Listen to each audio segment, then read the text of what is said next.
Hello, beautiful people, and good morning, and welcome to SEC Nation live from Gainesville, Florida, on the campus of the University of Florida.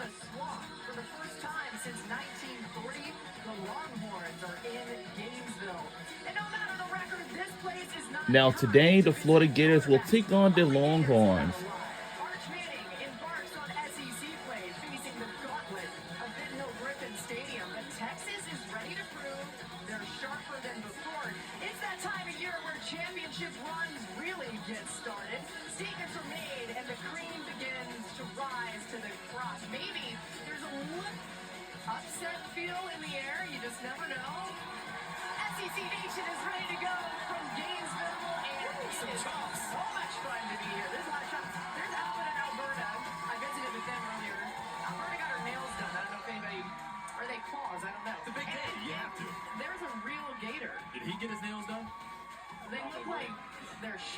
Paul, that gator's waiting for a kiss from you. Yeah. No. We were told we cannot touch the gator. Yeah, okay? And welcome. Last year. Exactly. I was really nervous for you, Paul. That gator came in a small brown bag. Just a little small little duffel bag. Okay, that's weird. We'll follow up on that. Weird tidbit, I get it. Florida great, Tim Tebow, Jordan Rogers, Roman Harper, Paul Feinbaum. It's great to be here in Gainesville. We love getting the hospitality here every time. And Tim, it's just a great excuse to show some amazing video of you playing here. So let's Not really. play. No, Oh, come on. That we do this. Oh, look at Tim. Oh, it's a baby. Timmy. Dime. Your neck was popping out of there. Oh, tell him. Oh. That's my favorite. Iconic. And then there's the Heisman. Hey, can you guys give him a big round of applause? Tim Tebow is in the house, okay? What people don't know is he still gives Well, we us have those Tim same Tebow hype in the speeches house. before the show. Yeah, he does. Yells at all of us. Very true. You're not doing it right now, but you'll do it later. By the way, he's going to get his hype later. Just wait. You have to find out what happens. Well, we're going to pick this game and others around the conference, and you don't want to miss it. All right, also coming up on the show, we've got a packed one for you today. In just a little bit, we're going to have head coach Steve Sarkisian, the Texas Longhorns head coach, joining us 10:20 a.m. We'll visit with him ahead of this one, find out exactly how they're feeling coming off of a bye week preparing for Florida. And how about the head ball coach, Steve Spurrier, spending some time with us at 10:45, a special anniversary for Gatorade. We'll talk about that and so much more with somebody who is just synonymous with greatness here at Florida. And another great game in the SEC. Number 10 Alabama hosting 16th ranked Vandy. Of course, the Tide seeking revenge after a massive upset that came your way last season. What will this year's iteration of this Alabama-Vandy matchup look like? In about 2 hours from kickoff between Georgia took on Kentucky Wildcats. It's a rematch from last year. There between the hedges. They didn't like the taste in their mouths after losing to Alabama last week, but always the college football playoff hopes are still alive and well for the Georgia Bulldogs. They just have to take care of business here down the stretch. Speaking of that, according to the All-State playoff predictor, Alabama has a 71% chance of reaching the college football playoff, the best of any SEC team currently. They got that great win on the road. Behind the Crimson Tide, Ole Miss with a 69% chance, followed by Georgia and Texas A&M with both over 50%. You see Texas there at 49%. Certainly they could make some headway there if they are able to get a big win on the road today. And Tim, the reality is the Longhorns 5.5-point favorites. A lot of people probably picking them to win, think that they have a good chance in this game, and we'll get to that. We'll talk a lot about Texas, but what is the path for a Florida victory if it would happen? I think it's that Gator Nation has to practice what they preach. In all types of weather, we all stick together. That's what we sing before the fourth quarter every single week. But that's not hyperbole. Today it has to be practical. Like, we actually have to believe that Gator Nation and the Swamp actually has to be a place where they believe only Gators get out alive.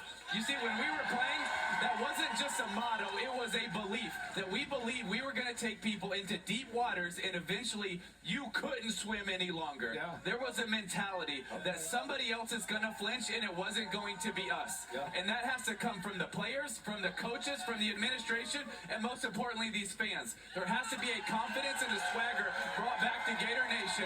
Then he says, I don't care if you're more talented. I don't care about the hype. I care about when it gets really, really hard, you're going to flinch and we are not. There's a mentality that has to be brought back to the Swamp. The Swamp will be a massive test for Arch Manning, who we haven't really seen tested since week 1 against Ohio State. I think this is just a massive swing game for both teams. Imagine if Texas struggles today and they drop to 3-2. This is a team that had national championship aspirations, and then suddenly it's a do or die the rest of the way for them. And for Florida, we've seen this play out before. They struggled early last year. Yes. And then what happened? They got hot down the stretch. One, changed the culture towards the end, so they've been here before. It's a swing game for them to get some belief back in that locker room and from the fans. Yeah.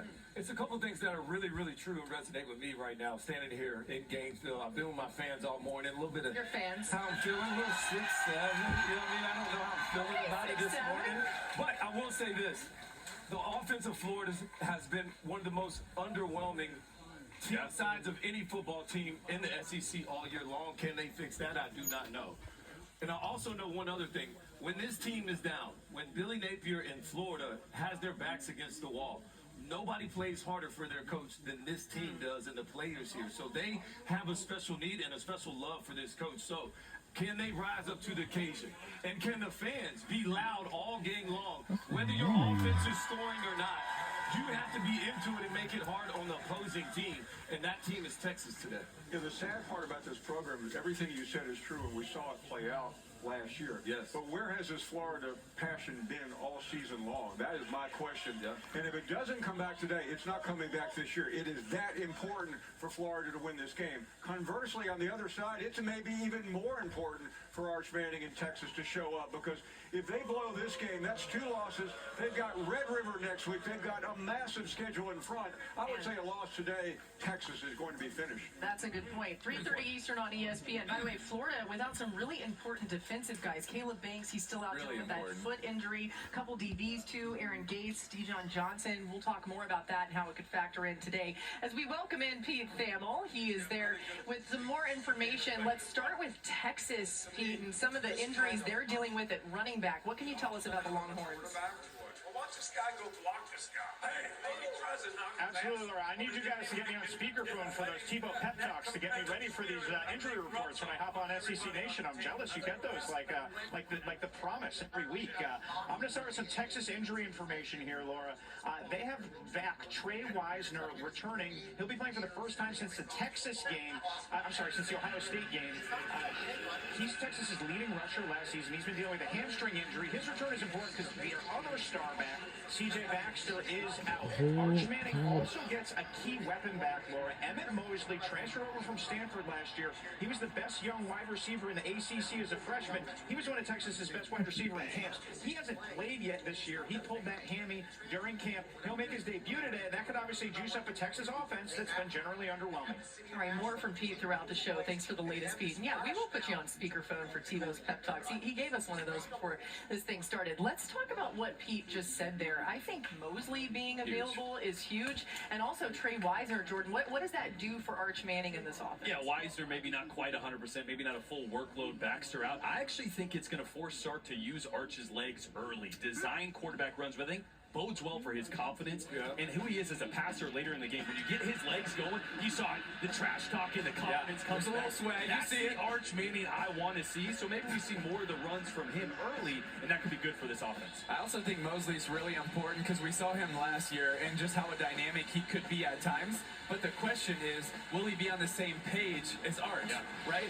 Because we've seen Arch look really good at times, and Arch has been trying to figure it out at times. But the question is not, do they have the talent? It's, will they be on the same page? Because so much of this passing game is about timing. It is about being on the same page. It's about understanding when you're coming in and out of your breaks. And I want to see. You can practice a ton, but it's just game not the same reps as the are game. completely Totally different. Something to watch for sure at 3:30 when this game kicks off on ESPN. Also, the bye week may have given him some extra time to prepare, which is good.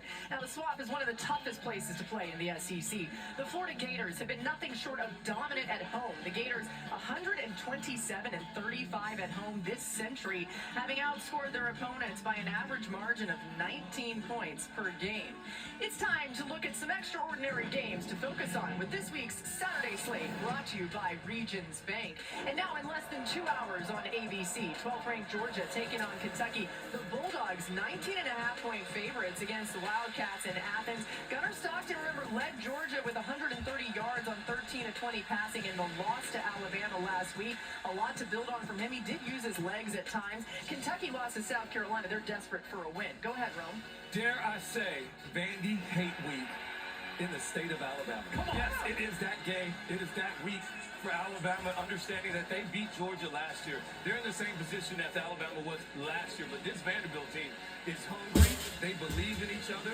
Diego Pavi is a magician with the football. Clark Lee has his team rolling. It will be a tough one in Tuscaloosa. Yeah, I hear you. But let's bring it back to the swamp, okay? Okay. That's where we are. And what about Arch coming into the swamp, representing the Mannings, the Manning great, the legacy, legendary.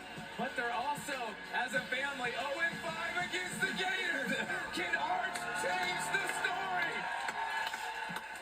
What a stat. Kent State versus Oklahoma. This looks like a mismatch, but this is really all about Michael Hawkins Jr. and what he does in place of Mateer, especially with Red River looming large.